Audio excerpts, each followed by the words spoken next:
so much conversation around the WNBA MVP award. The news dropped that Breanna Stewart won, and congratulations to Breanna Stewart. She had an amazing season, and we're not trying to take that away from her.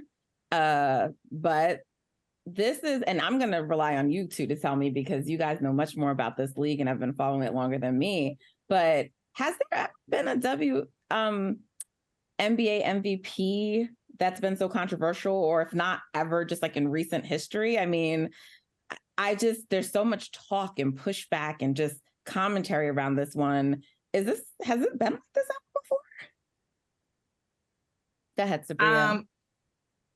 Or whoever. I mean, I think not necessarily this particular. So I think that this particular year, it is very controversial, but I think that it's been controversial between Breanna Stewart and A'ja Wilson for the past few years, that it seems like it's kind of like the blow up right now. So I will say that I think these two in particular just really rub some people the wrong way. And it just causes a lot of friction in the W community. What were you going to say, Terrika? Yeah, I'll just follow up and say, in terms of the voting specifically, there was an instance before in 2005 where a player had received more first place votes than the player that actually won, where Lauren Jackson received more first place votes, but Cheryl Swoops was the one who had actually won the MVP that year. So from the voting perspective, it's not something that we haven't seen before, but it's usually been so dominant who's going to win MVP that these kind of situations rarely ever happen. This year, I just feel like, Subria, that it has been so much between Breanna Stewart and A'ja Wilson that with A'ja not winning, it just kind of felt like, I don't know. It just kind of felt like there's just always this competition. And y'all know I'm team Connecticut all day, every day. So I also felt like that was a disadvantage to Alyssa, because there was so much talk between the competitiveness of Breanna and A'ja. We would see images where people would be like, who's going to win between A'ja and Stewie? Who's going to do this between A'ja and Stewie? And we were like, you do know there is a legitimate other candidate, right? So this year was just a lot of controversy all the way around. Yeah, let's keep this vote up, because I have two observations. So one is, first of all, I want to know your thoughts on whether the voting system is flawed. I get that this is the second time it's happened, but I sort of have a problem with someone getting the most first place votes and not winning. Like, I get all these, like, you get additional points for other categories, but Alyssa Thomas had the most first place votes and did not win. And to me, that is problematic. What were people on Twitter comparing it to? It's like winning the electoral college. Yep. Yeah, winning the popular vote, but not the electoral college. You know, it's like, I don't like this. So let me start that. That's my first observation. I want to know what both of you think about that. You're a voter, so Terrika, why don't you start us off? I hate it, and I've always hated it, and I've said publicly that I hated it, and I hated it for a couple of reasons, and it had absolutely nothing to do with Alyssa, to be honest with you. One, for any other individual award that we vote for, we do not vote in a tiered system. We vote tiered for teams. So who's on your all WNBA team, pick your 10 players for. Who's on your all defensive team, pick your 10 players for, blah, blah, blah, blah, blah. That I get, that makes sense. But for every other individual award, most improved, rookie of the year, defensive player of the year, we're not picking our top five. We're not picking or tearing the top six. You're picking who your one player is, who you feel is the best to deserve that award. So I don't understand why MVP all of a sudden needs to be tiered. And I know that they do that in the NBA. So I'm not, again, this is beyond just the W. This is just in general. You know who you decide your MVP is, and who you think your MVP is usually the person that you're going to give your first place vote to. So it makes absolutely no sense to have the other rankings or categories or tiers, because it just doesn't make any sense, right? So voting is flawed there too. Secondly, I feel the voting is, I don't want to say flawed. Let me take that back. second issue that I have with the voting structure as a voter is that I don't know who the other voters are. Yes. I have no idea, right? And I'm not one who wants to pester you or whatever, but I would love to pick your brain to know why, from voter to voter, what made you go in what direction that made, someone else decide to go in a different direction. Because I cannot, under any estimation, understand what one person saw that nobody else in the league saw that would make you put A'ja Wilson fourth. Right. So that's... And so Subria, I want to know what you think about that, because there's been a lot of conversation around whether there needs to be voter transparency.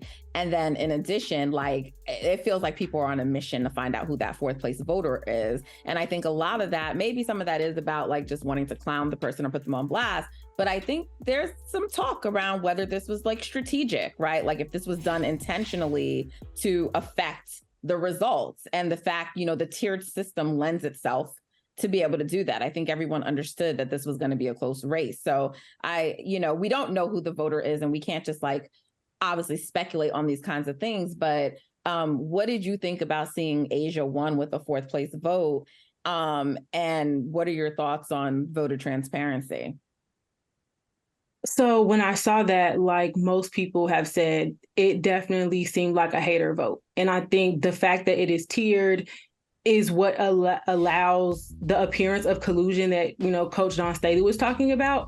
And I think I understand, with, social media and just the W community being so vocal, I understand voters maybe being hesitant to wanting so much transparency of who they are. But I also think that would do better to make sure that, integrity is here. Like if you can just vote and do whatever you want and no one knows it's you or can, press you about it, then you do stuff like this. But I think being able to know who it is would keep hopefully stuff like this from happening. I think I would love more conversation around what this award criteria is and what it means. I've seen a lot come from, oh, well, this person is more valuable, or this is the best player. Are you voting for the most offensive, player of the year? Like, what are you actually voting for? What is the criteria that the W can give to put everyone on the same page so that they're looking for the same things? But I think if you're going to keep this tiered voting system, then maybe they should consider something similar to all-star voting, where they are including player and coaches. I do know that in the past, right, there's no perfect system. I know that there's no perfect system, but I'm not saying get away with media voters all together. I'm saying there's clearly bias in the media. There's clearly bias in coaching, like, Candace being snubbed from all defensive team, but being depoy. And we see, players can get a little haterish at all-star. But I think if you include all of them, maybe we'll get truer results because they know what is valuable to them more than the fans do or the media does. So I feel like trying to find some balance and some medium might be a good option to explore. Okay, Terrika, you strongly disagree. Strongly disagree. I feel like just from what I see and what I observe, like when you're in the middle of a season, yes, you're scouting. Yes, you're playing these players, but you're scouting and playing them players for your particular team, for your particular game. What I highly doubt players are having the opportunity to do is to sit and watch games that have nothing to do with them, that don't benefit them at all, to truly assess what a player's value is or is not. And for me, that makes it very difficult for me to believe that a player can vote on who's most valuable player based off an entire season when you need to be focused on what you're doing for your season and your team. As you mentioned, yes, players and coaches are also very biased. We've seen it on multiple occasions. We've seen there was an anonymous poll or something that players did, and they ranked Candace Parker overrated. Who in your right mind is ranking Candace Parker overrated? So there is no true unbiasedness, but I think the media has a better understanding and a better outlook of what an unbiased pick would look like than the players and the coaches because they're not in it. But that doesn't mean that there aren't implicit biases that don't already exist, as we already know. And they are there, and we do see it. But it's just no need for a tiered system. I mean, that's just the bottom line. There's just no need for a tiered system. I've been voting for 3 years, and you know, this is the only award. And even then, in the NBA, when they released their voter votes, they only released the votes for MVP, and they only released the first place votes. So you still don't see who or what the rest of the ballot is. It's still up to that voter to be transparent about what they share, what they don't share. Listen, you guys know me. I definitely share my ballot each and every year. Why? Because I stand 10 toes down on what I voted for. It's sports. Either you're going to agree or you're not going to agree. None of these players are my best friends. So they're not going to be, you know what I mean? Like they're not my best friends. We're cool. Some of them don't know me from Jack. Some of them I don't know from Jack. But my job and my profession is to be honest about what I see and what I don't see. And I will always be able to explain that in earnest because I'm always genuine about what I say, how I analyze, and where I'm coming from. And you can either respect it or you don't. And there are too many voters who are not taking that approach. And that's why they're afraid to say, I voted for this, or I did that, or I did whatever. You have some who are very indifferent. They don't care either way. And that can, in some cases, be detrimental to the vote because you do need to have some level of care and some level of passion. So there are various layers to this, but I don't think the option is to allow players and coaches to vote because we've seen what that can amount to, and they haters too. Yeah, I mean, I feel like probably the answer is putting some kind of criteria around that, although admittedly, I would say, I don't know what that would look like. And I will say because, and this is just my observation, doesn't mean, you know, just take it with a grain of salt, but I would say one thing, I feel like part of the reason where, and I don't know Asia, I haven't talked to her, but I think part of the reason why the vote felt so disrespectful was one, because of that fourth place vote, but there's also just her finishing in third place. It just doesn't, you know, it's like, even if you didn't win and it was a slim margin, but there just something seems inherently wrong with Asia Wilson, with the year they're having, with the Aces like being the top team, with her winning MVP last year and having an actual better season than she did last year and finishing in third place. And then to me, what I felt was not consistent in the criteria was seeing Asia penalized by some for being on a super team, but yet Breanna didn't seem to be penalized for also being on a super team. So that seems like inconsistent criteria. And it's so let me stop you for 1 second, because we're using the word criteria, right? And I just want to be clear. There is no criteria that is given by the WNBA. The criteria okay, I'm like, that's what I'm saying. So what I'm saying is the reasoning feels feels subjective, and that's what I'm saying. Like what I'm saying is what I would see the reasoning, like what I'd hear people say, like, oh no, because of this and that. And what I'm saying is, well, why is that a detriment? Why is that a penalty against Asia, but then also not a penalty against Stewart? And that's what I'm saying. It's inconsistent. Yeah. So if there was objective criteria, then it takes some of the subjectivity out of it. I'm sorry, Subria, did you want to say something? Yeah, like I get you. Like I want there to be criteria, but if we're simply going based on what has always been done and the precedent, it's the best player on the best team. Me personally, I don't even agree with that. In my opinion, Alyssa Thomas was absolutely the most valuable player to her team, having lost JJ, Courtney Williams, and Bree Jones, and then being able to pick up the slack of the team like she did and keep them a top 3 team. To me, that is value.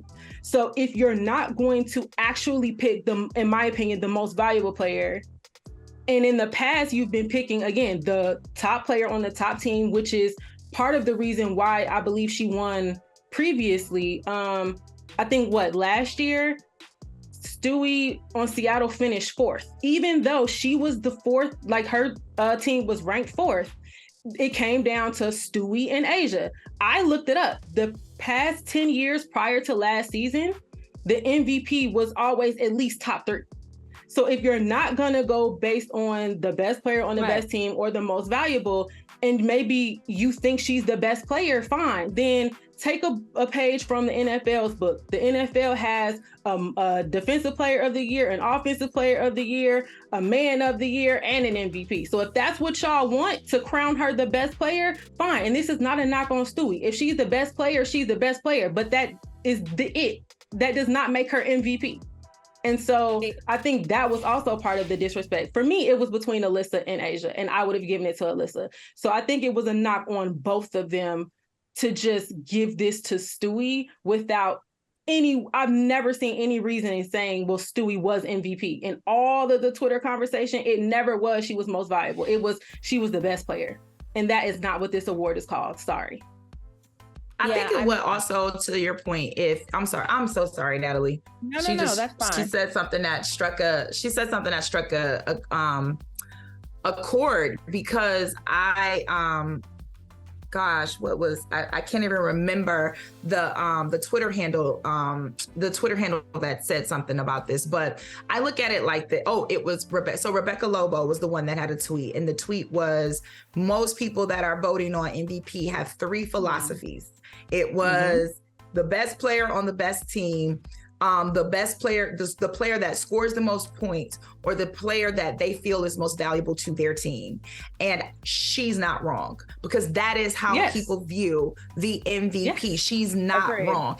But we have a scoring title. So it's not about how many points you scored, because there were conversations about Alyssa not scoring as many points as Stewie and Asia, which also brought about why we don't see point guards in this conversation, because although she wasn't physically scoring the points, she accounted for 51% of her team's points from an assist perspective. So there were so many different layers to this. I agree with you 100%, Subria, that I think differentiating an offensive player of the year award versus a defensive player of the year award and then an MVP award. But I also feel that in some way, if we have too much of a criteria, then there's really no need for us to vote, because then the stats will then decide who's the MVP and who's not. And then that's a slippery slope that we're getting into, because a lot of these awards, I don't think should be solely based on stats.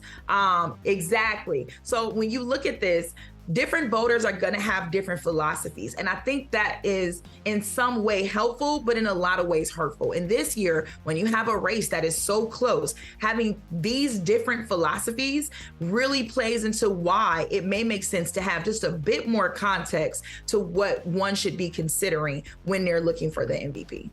Yeah. But Terrika, it says it right there though. Like I don't mean to cut you off, but this tweet really frustrates me, because this year's most valuable player vote will be a reflection of 1, best player in the league. Okay, so not most valuable. 2, most outstanding player on the team with the best record. Still not most valuable. And player most valuable to her team. So what are we doing?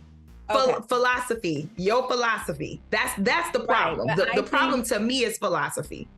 But I think this is why I think there has to be a level of criteria and also like guidance around what can be included and taken into account for it. So it allows for some subjectivity, right? So, but your stats should matter, but basketball has advanced. We actually have stats that help us also determine value as well. So we can tell, your on-offs, like what the team is like when you're not there versus when you are there. I do personally have a problem with like the idea of like someone losing players and then we're like, look at what they did. They lost all their players. And the reason I say that is because you're then penalizing the other players because their teams are healthy, right? Like they can't help the fact that like someone didn't lose their teammate or whatever. But with each of these teams, if you took Breanna off of it, if you took Asia off of it, if you took Alyssa Thomas off of her team, their teams are going to struggle without them. We don't know. I disagree.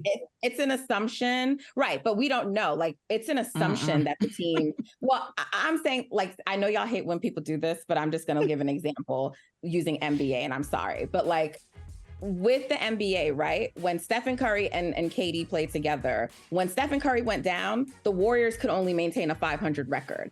People would say, oh, that team is going to be great, because you still have KD. but they could not, like, they were struggling to even keep it 500. So there's an assumption that because another team has all these other players, like they're still going to be the same and they're going to still be good, and they won't necessarily be that. And we don't know. So like part of that is based on an assumption that we can't prove. And that's why I have a problem. I've always had a problem with that line of argument for purposes of like, oh, this person, look at what they did, you know, like they didn't have this person, they didn't have that, you know? So that's why I just think there should be criteria. That's my personal opinion, but that's what I'm saying. I think there needs to be a level of criteria you apply to this. Guys, I honestly would love to keep talking about this, but we do have to break. We did not even preview, but we didn't even talk about the game. So like, look, the semis are off the hook. Shout out to the semifinals. They are breaking viewership records. Y'all don't know what you're talking about. It is all about the W, okay? Make sure you tune in. Games tonight gonna be lit. All right, later. Subria, thank you, my love. Thank you.